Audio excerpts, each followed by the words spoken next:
Hi, you are listening to a podcast by Turningpoint Leadership. Through inspiring stories, we will talk about leadership development and executive coaching. Thank you for listening. Hello, my name is Tony Cerella. I am a Turningpoint coach and a former U.S. Army officer. Welcome to my podcast about vulnerable leadership. My story, it's a bit unusual.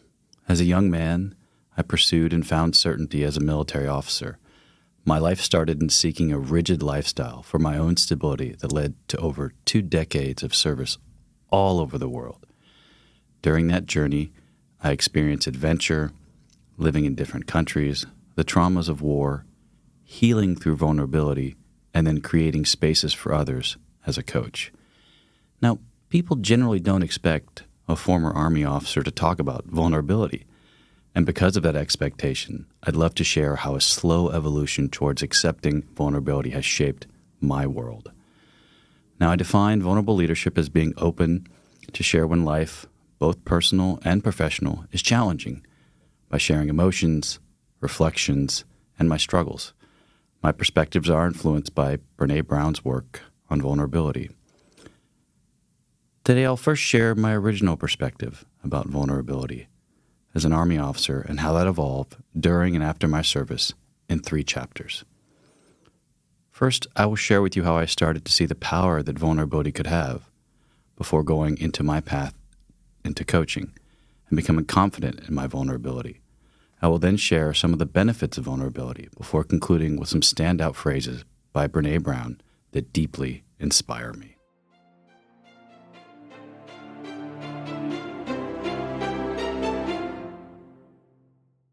So how did I get here? I'm an American with French and Italian roots, living in Italy with my wife and our 16-year-old twins. Before I became a coach, I was an Army officer.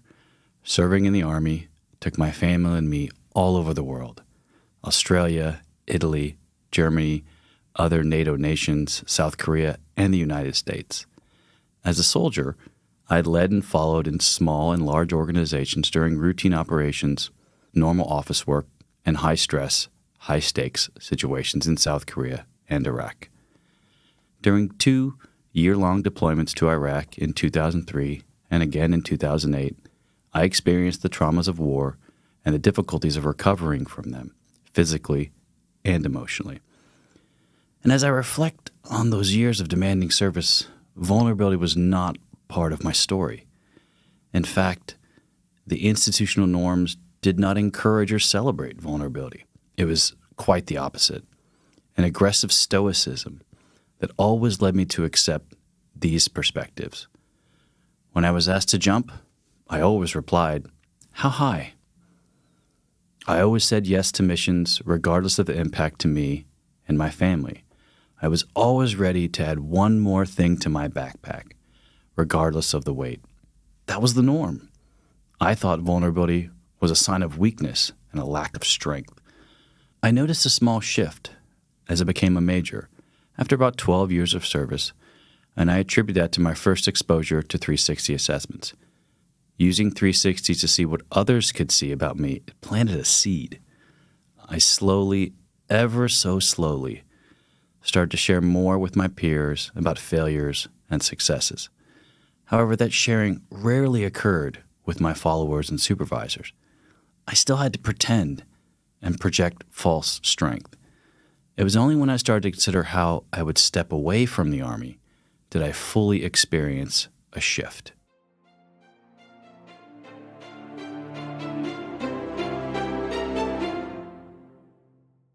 At around 18 years of military service, I began a journey to figure out what I wanted to be when I grew up. I earned a doctorate, PMP, Lean Six Sigma, and they didn't fit at all. They didn't work for me. They were badges that did not align with my yet unseen calling. It was more of the same. I was still a soon-to-be post-Army, mid-40s professional standing on a perfect pedestal. And then I discovered coaching, and that was the first time I was truly vulnerable. I was coached, and then I learned to coach others with Georgetown University. And in that, I discovered that the only way I could grow was to accept that my transition after over 20 years of service in a rigid organization was to step into vulnerability. I can remember a moment when I realized that I needed to grow. In 2021, when I was coached for the first time, I was asked to share and explore new definitions of meaning, value, and identity outside of the Army. In short, who am I beyond this uniform? How can I serve myself and others outside of the Army? I needed to discuss and explore how fragile I was as I navigated these shifts in identity, meaning, and purpose. Now, some of you may be thinking, I only see downsides to a leader being vulnerable, or that only those that come from a warrior's background have the credibility to be vulnerable. And you may be thinking that vulnerable leaders lose influence or respect from their team by being perceived as weak or not fully capable. I'd ask you to pause and think about a leader from your past. Someone who listened to you when you needed to be heard. Someone who sat with you during a difficult moment. Someone who shared when they were not running at 100%, or when they were struggling due to their desire to demonstrate value. Do you respect them? Do you think less of them? The ones that share with me are at the top of my list of impactful leaders. I want to be like them, and their actions echo in my personal and professional life. This brings me back to the idea of being a so-called perfect leader who never shares when it's difficult, especially since this was my story during the early periods of my military career. As you think about this idea, the idea that leaders shouldn't be vulnerable or must always carry every responsibility, consider these questions. How are those perceptions of others important to you? Not your team, not your peers. What does it mean to you? If you see vulnerability as a risk, find a moment to reflect and consider, where did that story come from? Is it from your past? Is it actually your story? Or did it come from someone else?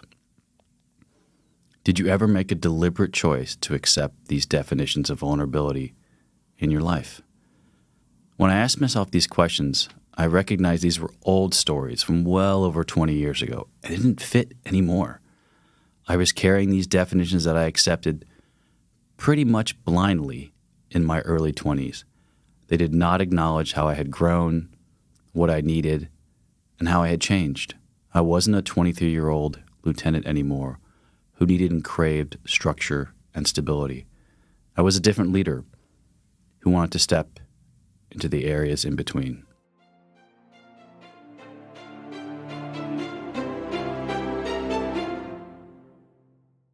Before we explore the benefits of vulnerability, it's worth mentioning that there are some places when vulnerability is not always the best course of action. Examples include high-stress situations when a leader must bring calm to chaos with quick, decisive decisions, or when you're in a low-trust environment or a relationship where vulnerability will not work. That said, let's explore the benefits of vulnerability. People don't remember the tasks, the meetings, the day-to-day, the back and forth. They remember how you make them feel. And how have you felt when a leader has created a space with trust, respect, empathy, and vulnerability? I remember a leader who shared their struggle with how their profession impacted their family. I remember a leader that asked me how I really was beyond the platitudes that we share every day. I remember the leader who questioned how they were expected to show up. The best leaders I've worked with were able to leverage vulnerability with their team. They understood the power of sharing and accepting vulnerability. Leaders can create psychologically safe spaces by encouraging trust, empathy, and understanding. As you are building and maintaining these spaces, it can often be awkward, since these spaces are often messy. You'll know what they are. It's those moments when you pause and you aren't sure what to say. These moments are raw and powerful, and they stay with you. When the leader is vulnerable, they are signaling that our team cares about well-being and that it's a safe space.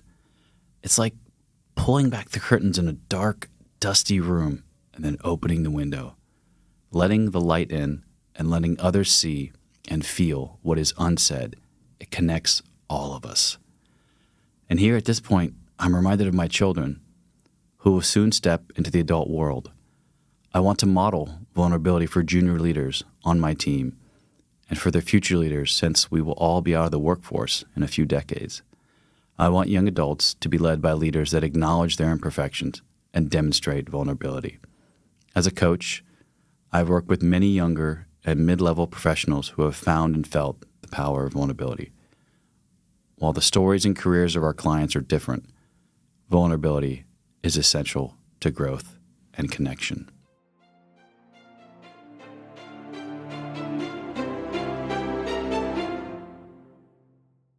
In closing, I want to highlight a few standout phrases from Brene Brown's work. Connection requires allowing ourselves to be seen. Be a courageous leader and tell your story that you are imperfect. Compassion must live in us, for we can be compassionate to others. For those in our 40s and 50s like me, this is probably not the norm when we started our careers. We were expected to show up and deliver. Don't be emotional, and don't show when it's difficult. Don't be vulnerable. I'm happy to see that perspective is shifting. You can stand out as a leader, connect with others, and serve others by recognizing that it's not always unicorns and rainbows for everyone. Be the leader that acknowledges that vulnerability is a strength. It allows you to find yourself and serve others. Thank you for listening.